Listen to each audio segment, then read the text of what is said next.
How to handle haters on social media. Oof, ouch. I'm gonna tell you guys a little bit of the background that I've had in handling haters on social media. Now, this is a topic that I can handle today with grace and maturity and even a little bit of wit, but it wasn't always that way.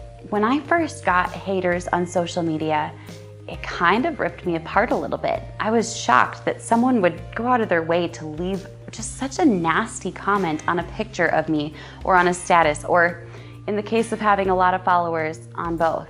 I still remember the first time that it hit in a really big way. And I was in the process of going viral. It was actually my post about my wedding ring, which reached 11.3 million people and got dozens of thousands of comments. I think it was like 60,000 comments. So as you can imagine, not all of those comments were exactly nice. In fact, I avoided the comments for the first couple of days because I knew that mentally I wasn't ready to handle it. So the first step in handling haters is to recognize whether or not you're in a state where you can handle it. It's gonna be different at different points in your journey. There may be times where it really hurts your feelings. I know that sounds super sensitive and vulnerable. That's okay. I'm gonna let you guys in on that side of my story so that you can handle it when you go through this process. The haters will come, the trolls are definitely waiting, and it's just a matter of time before you go through this yourself. So step one, assess whether or not you're ready to handle it. If you aren't, maybe it's a good time to hand over your social media moderation to somebody else who's stronger than you. It could be your sister, your cousin, your assistant, a VA, someone who can handle and take care of some of those comments until you're in a place where you can handle it. Now, that being said, the first couple of times I experienced this, it really shocked me. And sometimes the things were so unfounded. People making fun of my weight, my forehead, the way my teeth looked. Anything and everything that could potentially be an insecurity in your life is something that haters are going to look to just lash out with. The reason being, haters and trolls are people who are actually really hurting.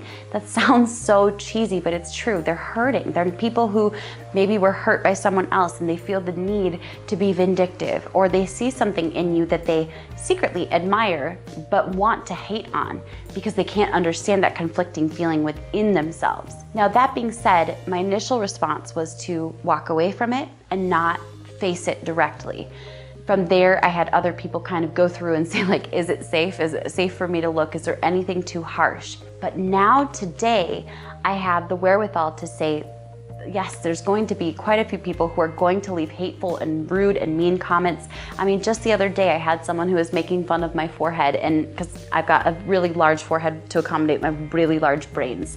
I have to have a big forehead to accommodate my brains.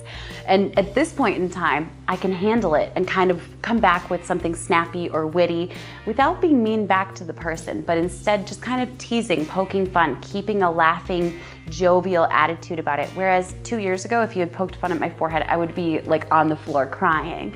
So you grow over time, you learn to be callous to it in a way, but then find a way to turn it into a win. Can you kind of poke fun back at the situation? Can you poke fun at yourself? And in fact, one time I was at a dinner with Gary Vaynerchuk, and he mentioned that his favorite way to disarm haters and trolls and enemy and competition was to go ahead and poop on yourself. He said it in very different words, but he said poop on yourself and no one else can poop on you.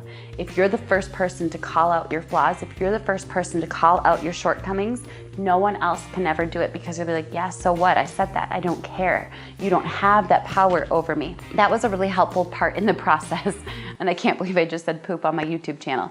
But that being said, over time, you become more and more confident, and there's kind of a growth curve you go through. So it's something that it doesn't start out easy, and just know that over time, you will be able to handle it more and more. And from there, just recognize that there are only certain people that you can trust to give you sound feedback, to give you advice on life, to give you any input really.